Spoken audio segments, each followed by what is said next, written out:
আসসালামু আলাইকুম। বাংলাদেশ বেতার সিলেট সংবাদ পড়ছি আফিফা আফরিন মিথুন। মুক্তিযুদ্ধ বিষয়ক উপদেষ্টা ফারুকী আজম বীর প্রতীক বলেছেন, বঙ্গবীর জেনারেল আতাউল গনি ওসমানী ছিলেন বাংলাদেশের ইতিহাসে এক অনন্য ব্যক্তিত্ব।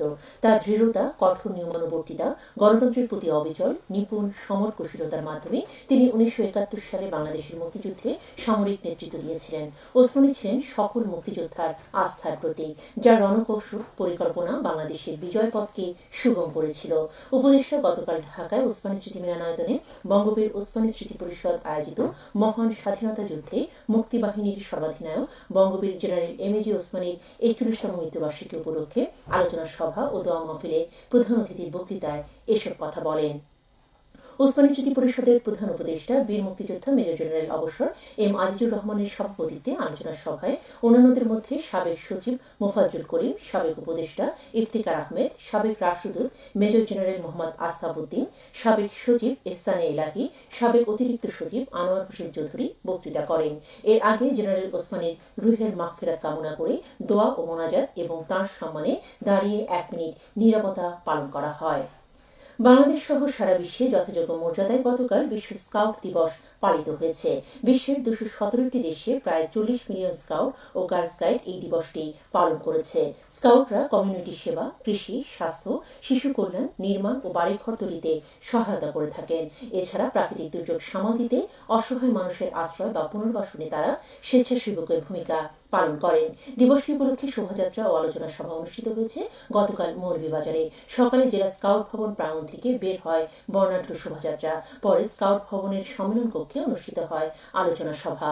এতে প্রধান অতিথি ছিলেন ভারপ্রাপ্ত জেলা প্রশাসক মোসাম্মদ শাহিনা রহমান। এতে জেলার প্রায় 400 জন স্কাউট সদস্য উপস্থিত ছিলেন। জেলা রোভার স্কাউট এর আয়োজন করে। সারা দেশের মতো সিলেট মহানগরীতে শুরু হওয়া অপারেশন ডেভিল হান্টে এ পর্যন্ত গ্রেফতার করা হয়েছে 76 জনকে। এ তথ্য নিশ্চিত করেছেন সিলেট মহানগর পুলিশের অতিরিক্ত উপকমিশনার মোহাম্মদ সাইফুল ইসলাম। এদিকে আইনশৃঙ্খলা রক্ষাকারী বাহিনী পরিচালিত অপারেশন ডেভিল হান্টে সারা দেশ থেকে আরও 769 জনকে গ্রেফতার করা হয়েছে। 8 ফেব্রুয়ারি রাত থেকে শুরু করে গতকাল বিকেল পর্যন্ত 15 দিনে এ নিয়ে মোট 8,079 জনকে গ্রেফতার করা হলো অপারেশন ডেভিল হান্টে। গতকাল সন্ধ্যায় পুলিশ সদর দপ্তরের এআইজি এনামুল হক সাগর এ তথ্য জানান। প্রতিবন্ধী ব্যক্তির অধিকার ও সুরক্ষা আইন 2013 এবং জাতীয় প্রতিবন্ধী উন্নয়ন ফাউন্ডেশন আইন 2023 সম্পর্কে অবহিতকরণ কর্মশালা অনুষ্ঠিত হয়েছে গতকাল সিলেটে। কর্মশালায় জেলা প্রশাসক মোহাম্মদ শের মাহবুব মোরাদ এর সভাপতিত্বে প্রধান অতিথি ছিলেন জাতীয় প্রতিবন্ধী উন্নয়ন ফাউন্ডেশনের ব্যবস্থাপনা পরিচালক বিজয় কৃষ্ণ দেবনাথ। কর্মশালায় বিভিন্ন উপজেলার নির্বাহী কর্মকর্তা, বিভিন্ন সরকারি বেসরকারি প্রতিষ্ঠানের কর্মকর্তা ও প্রতিনিধিবৃন্দ উপস্থিত ছিলেন। জেলা প্রশাসক এর আয়োজন করে। সিলেট ও সুনামগঞ্জ সীমান্তে অভিযান চালিয়ে 1 কোটি টাকারও বেশি মূল্যের চোরাচালানের মালামাল জব্দ করেছে বর্ডার গার্ড বাংলাদেশ। বিজিবি সূত্র জানায়, আজ সিলেট এবং সুনামগঞ্জ জেলার সীমান্তবর্তী এলাকায় এই অভিযান চালানো হয়। এ সময় বিপুল পরিমাণ ভারতীয় গরু, মহিষ, চিনি, কিসমিস, chocolate, Pond's face wash, eyeball candy এবং বিড়ি আটক করা হয়। শিক্ষার মান উন্নয়নে মায়েদের ভূমিকা শীর্ষক মহাসমাবেশ অনুষ্ঠিত হয়েছে মৌলভীবাজারে। আজ শহরের আলী আমজাদ সরকারি বালিকা উচ্চ বিদ্যালয় প্রাঙ্গণে অনুষ্ঠিত সমাবেশে প্রধান অতিথি হিসেবে উপস্থিত ছিলেন শিক্ষা ও আইসিটি বিভাগের অতিরিক্ত জেলা প্রশাসক মেহনাজ ফেরদৌস। এতে বক্তারা বৈষম্যহীন সুশিক্ষিত সুনাগরিক সমাজ ও জাতি গঠনে মায়েদের ভূমিকা নিয়ে বিভিন্ন বিষয়ের উপর আলোকপাত করেন। সমাবেশে 3 শতাধিক মা উপস্থিত ছিলেন। বিদ্যালয় কর্তৃপক্ষ এর আয়োজন করে। এবারে শুনুন কৃষি সংবাদ। স্বল্প ব্যয় অধিক লাভজনক ভুট্টা চাষে আগ্রহী হয়ে উঠেছেন মৌলভীবাজারের চাষিরা।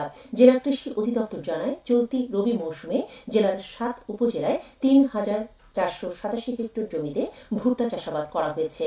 গত রবি মৌসুমের তুলনায় 1,394 হেক্টর বেশি পরিমাণ জমিতে এবার ভুট্টা চাষাবাদ হয়েছে।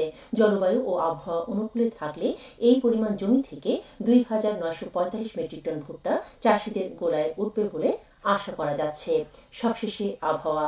সন্ধ্যে 6টা পর্যন্ত পূর্বাভাসে বলা হয়েছে, সিলেট সহ পার্শ্ববর্তী এলাকায় পশ্চিম উত্তর পশ্চিম দিক দিয়ে অস্থায়ীভাবে ঘন্টায় সর্বোচ্চ 60 কিলোমিটার বেগে দমকা থেকে ঝোড়ো হাওয়া বয়ে যেতে পারে।